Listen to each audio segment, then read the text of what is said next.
I'm going to give a review about SLST Biological Science Galaxy of Scholars Nirmala পাবলিশারের একটি বই। Nirmala SLST school service commission biological science, যেখানে প্রাণীবিদ্যা, উদ্ভিদবিদ্যা, শারীরবিদ্যা রয়েছে।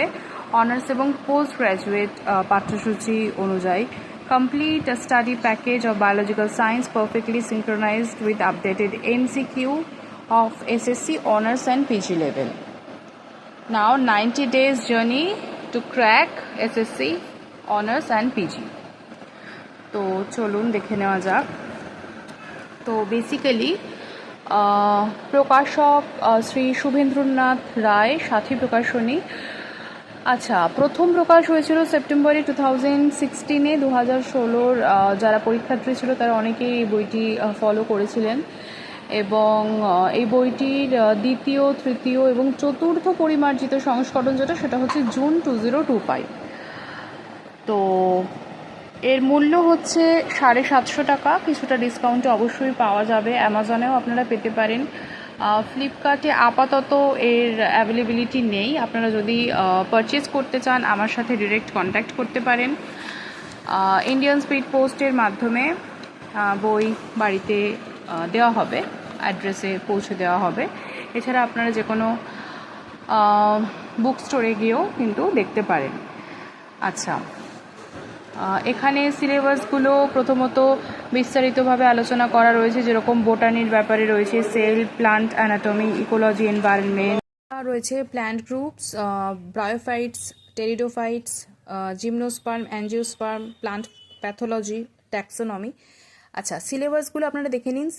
সিলেবাসের মধ্যে যেরকম রয়েছে prokaryotes, eukaryotes, characteristics and differences with reference to their nuclear and cell wall components, structure, function, significance of cellular organelles and cell membrane, chromosome, ultrastructure and chemical composition. Plant anatomy যেটা বললাম, তার মধ্যে সিলেবাসের মধ্যে এক্ষেত্রে রয়েছে plant tissue definition, classification, distribution and function including mechanical tissue, stele types, evolution, normal and anomalous secondary growth in stems and roots in plants, root stem transition. Ecology এনভায়রনমেন্টের সিলেবাসের মধ্যে এখানে দেওয়া রয়েছে division of ecology, ecological factors, ecological units, energy flow in ecosystem, ecological niche, general ideas about global warming. এছাড়া রয়েছে eutrophication, ozone depletion, acid rain, sustainable development, afforestation, processes and significance, biosphere reserve, pollution, air, water and soil. Plant গ্রুপসের মধ্যে রয়েছে algae, fungi. অ্যালগির মধ্যে রয়েছে range of thalas structure, economic importance as food, fodder, fertilizer and source of iodine, laminarin starch, phyllococcoid, agar, algin, diatomine, and fungi মধ্যে structure of cell walls, spore forms, reproduction types, homo and heterothalism, parasexuality, economic importances. Bryophytes and pteridophytes এর মধ্যে structural organization of gametophytes and sporophytes, a brief knowledge, economic importance. Gymnosperm, অ্যাঞ্জিওস্পার্মের মধ্যে রয়েছে structural organization of ovule, male, female gametophytes in Cycas Pinus, post fertilization changes in embryo sac in angiosperm. Plant প্যাথোলজির মধ্যে সিলেবাসে রয়েছে necrosis, hypoplastic and hyperplastic, symptoms of plant disease, mechanism of infection, disease control, a brief knowledge with emphasis on chemical and biological control.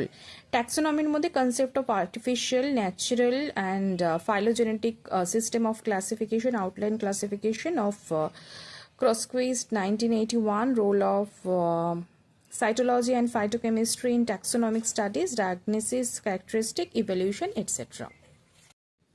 আচ্ছা, আপনাদের জন্য আমি আর আপাতত বলছি না, এটা আপনারা স্ক্রিনশট নিতে পারেন, আপনারা দেখে নিতে পারেন যে কি কি সিলেবাসের মধ্যে রয়েছে। জুওলজিটা একবার দেখিয়ে দিই, জুওলজি পার্টটা। এই যে জুওলজি পার্টের সিলেবাস হচ্ছে এইটা, অনার্স পিজি লেভেলে। আপনারা স্ক্রিনশট নিয়ে রাখবেন, তাহলে সুবিধা হবে দেখতে।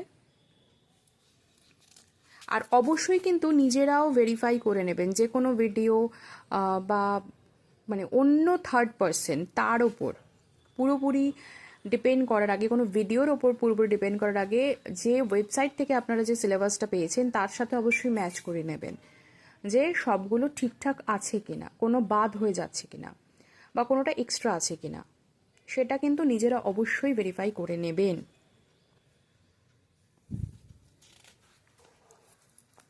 কারণ একটা চাকরির পরীক্ষাতে নিজস্ব রেসপন্সিবিলিটি ভীষণভাবে প্রয়োজন হয়। ইনফরমেশন প্রোভাইড করবার জন্য অবশ্যই বিভিন্ন ধরনের ভিডিও আপনারা দেখতে পারেন, কিন্তু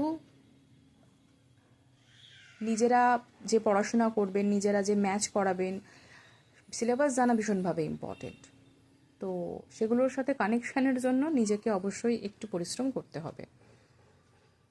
এটা হচ্ছে ফিজিওলজির সিলেবাস, যেখানে cellular physiology, biochemistry, metabolism, nutrition, dietetics, body fluid, immunology, heart circulation, respiration, physiology of excitable tissue and nervous system, spatial senses, renal physiology, endocrine system and chronobiology, reproductive physiology, exercise and sports physiology, body temperature regulation, environmental physiology and biomedical instruments রয়েছে। দিন আপনারা যদি মনে করেন এটারও আপনারা screenshot নিয়ে নিতে পারেন এবং ম্যাচ করে নিতে পারেন। যদি দেখছেন যে ওয়েবসাইটে সিলেবাসের সাথে এটা বেশ ম্যাচ করছে, তাহলে অবশ্যই কিন্তু আপনারা এই বইটা আপনাদের কাছে রাখতে পারেন।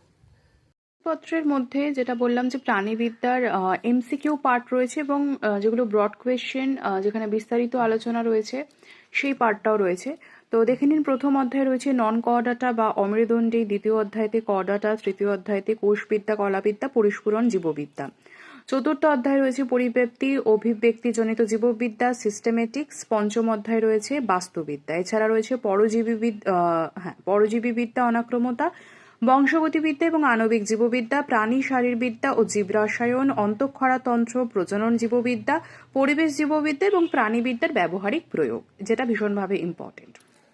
আচ্ছা, এমসিকিউ এক্স্যাক্টলি যেই চ্যাপ্টার্সের ওপর কভার করা রয়েছে সেই চ্যাপ্টার্সের ওপর বিষয়ধর্মী প্রশ্নোত্তর রয়েছে, তাই এই কন্টেন্টটা আমি আলাদা করে বললাম না। আপনাদের সুবিধার জন্য বলে দিই যে দেখে নিন যে এখানে যেমন 11টি অধ্যায় রয়েছে, এখানেও কিন্তু 11টি অধ্যায় রয়েছে। এবার চলে যাচ্ছি আমরা বোটানির পোর্শনে।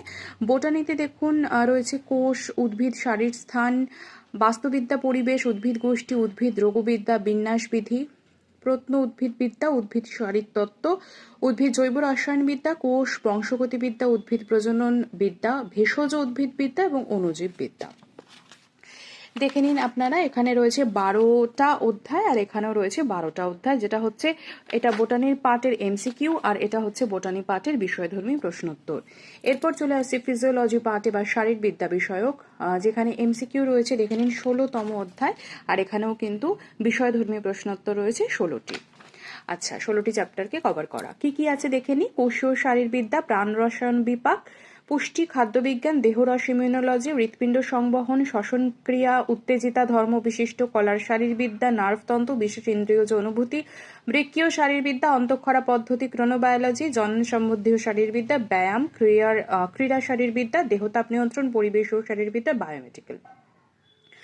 আচ্ছা, আপনাদের যেটা ভীষণ ইম্পর্টেন্ট একটা পোর্শন থাকবে সেটা জানার জন্য এবং বোঝার জন্য, আপনারা এই বিষয়ে মানে এই বইটির বিষয়ে রিভিউ দিচ্ছি, কি কি কন্টেন্ট রয়েছে, প্রচুর প্রচুর চ্যাপ্টার কভার করা রয়েছে, সবই ঠিক আছে, ভালো বই, অবশ্যই ভালো বই।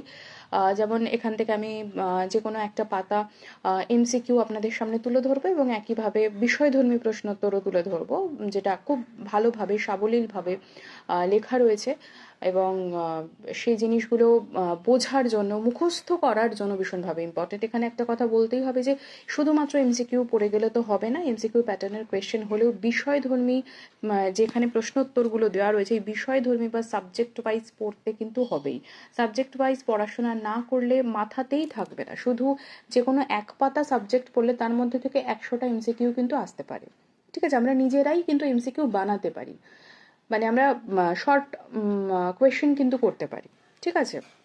তো এমসিকিউ যে কোনো বিষয়বস্তুটা ভালো করে জেনে তার ওপর যে কোনো ধরনের কোয়েশ্চেন হতে পারে। এমসিকিউগুলো পড়লে কি হবে যে আপনি 4টে করে অপশন পাচ্ছেন। অনেক সময় কি হয়, সঠিক প্রশ্ন সঠিক উত্তর আমরা দিতে পারি বা কোনো টিচার কোয়েশ্চেন করছে তার উত্তরটা আমার মনে হলো দিয়ে দিলাম, কিন্তু যখন চারটে অপশন থাকে তখন কিন্তু অনেক সময় কনফিউশন ক্রিয়েট হয়।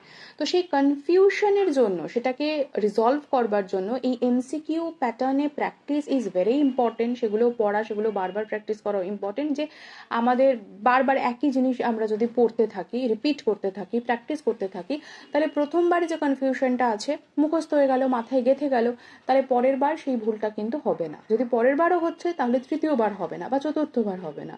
তো এমসিকিউটা হচ্ছে প্র্যাকটিসের জিনিস, কিন্তু জিনিসটা বোঝার জন্য অবশ্যই কিন্তু বিষয়ধর্মী বা সাবজেক্ট ওয়াইজ পড়াশোনা ভীষণভাবে ইম্পর্টেন্ট হবে। আচ্ছা, এবার আমি আপনাদের জন্য ধরুন দেখানোর জন্য এমসিকিউর কয়েকটা পার্টে চলে আসি। যেমন এখানে ধরুন এই কলাস্থানের ব্যাপারটা রয়েছে, এইটা কিন্তু রয়েছে বিষয়ধর্মী। দেখে নিন যে কীরকম কি রয়েছে। যকৃৎ লোবিউল যে যোগ কলা নির্মিত ক্যাপসুলের মধ্যে অবস্থান করে তার নাম, এখানে চারটে অপশন রয়েছে। এটা হচ্ছে এমসিকিউ পোর্শন, ঠিক আছে। এবার বিষয়ধর্মী পোর্শনে যদি আমি চলে যাচ্ছি, দেখে নিই যে বিষয়ধর্মী প্রশ্ন, যেমন এই পার্টটাও রয়েছে ধরুন এমসিকিউ পোর্শন, ঠিক আছে। এখানেই চারটে অপশনস রয়েছে, এগুলো সব এমসিকিউ, ঠিক আছে। অল্প অল্প করে আমি উল্টাচ্ছি, আপনারা দেখে নিতে পারেন। যথেষ্ট মোটা বই, ঠিক আছে, মানে প্রচুর চ্যাপ্টার্স কভার করা, প্রচুর ইনফরমেশন দেওয়া আপনাদের জন্য কিন্তু খুবই উপকারী হবে। এবার দেখুন এইটা হচ্ছে বিষয়ধর্মী, ঠিক আছে। তো বিষয়ধর্মী প্রশ্নোত্তরের মধ্যে ধরুন এটা নন কর্ডাটা পার্টেই রয়েছে জুওলজিতে। এই যে সামুদ্রিক যে প্রজাপতি বা ধরুন এই যে সমুদ্র খরগোশ, সমুদ্র লেবু, নন কর্ডা বিভাগের পর্বের নাম, ঠিক আছে। এগুলো ধরুন এই জিনিসগুলো জানতে হবে। এখানে একটা কোয়েশ্চেন আমি দেখছি যে নন কর্ডাটা বিভাগের একটি পর্বের নাম যাদের সকলেই সামুদ্রিক, ওই পর্বে দুটি বৈশিষ্ট্যের উল্লেখ করুন। তাহলে পর্ব হচ্ছে একাইনোডার্মাটার সকল সদস্যই হচ্ছে সামুদ্রিক। তাহলে যদি বলা হয় যে সকল সামুদ্রিক হচ্ছে এমন পর্বটি কি, সেখানে চারটে অপশন থাকলো যে মোলাস্কা, একাইনোডার্মাটা, এগুলো ধরুন অকর্ডাটার মধ্যে। একটা কর্ডাটা অপশনও থাকলো আলাদা একটা। আরেকটা অপশন থাকলো যে ধরুন অভিস থাকলো, যেটাও কর্ডাটার মধ্যে, বাট ওরকম অপশন মানে কনফিউজ হয়ে যাওয়া যেতে পারে আর কি, ঠিক আছে, কনফিউশন ক্রিয়েট করবার জন্য। তো তাহলে এখানে এক একটা লাইন থেকে এক একটা কোয়েশ্চেন কিন্তু করা যায়। এবার সকল প্রাণী পঞ্চ অরীয় প্রতিসম, ঠিক আছে। তাহলে একাইনোডার্মাটার ক্ষেত্রে দেখা গেল যে পঞ্চ অরীয় প্রতিসম কাদের মধ্যে রয়েছে। এবার প্রতিসম রয়েছে না অপ্রতিসম রয়েছে, বা এর একটা এই যে বহিস্তক কণ্টকযুক্ত হয় এটার বৈশিষ্ট্য, তাহলে অন্তস্তক কণ্টকযুক্ত, বহিস্তক কণ্টকযুক্ত, অথবা দেখা গেল যে এমন বলল যে কোনো একটা পার্টিকুলার আলাদা করে যে বহিস্তর বা বহিস্তক কণ্টকযুক্ত কিন্তু আবার সিলোম বর্তমান রয়েছে দেহে, এরকমভাবে দেওয়া হলো তিনটে অপশন। আরেকটা অপশন হলো অন্তস্তক কণ্টকযুক্ত কিন্তু সিলোমবিহীন, এরকম চারটে অপশন দেওয়া হলো। তার এই চারটে অপশনের মধ্যে বহিস্তক কণ্টকযুক্ত। তাহলে আমি যদি এই পড়াটাই ভালো করে যাই তাহলে আমি বুঝতে পারবো যে হ্যাঁ এটা ঠিক, ঠিক আছে। এখানে সিলোমের ব্যাপারটা নেই।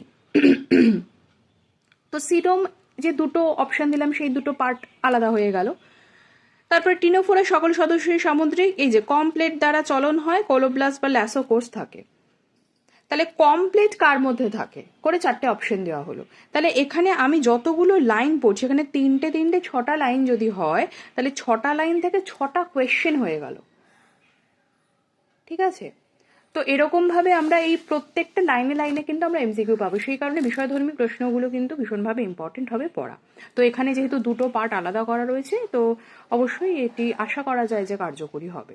এছাড়া পরবর্তীকালে অবশ্যই অন্যান্য কিছু বইয়ের রিভিউ দেবো বা অন্যান্য এমন কোনো ইনফরমেশন দেবো যেগুলো আপনারা সাবজেক্ট ওয়াইজ সেই বইগুলো পড়লে অবশ্যই আপনাদের লাভ হবে।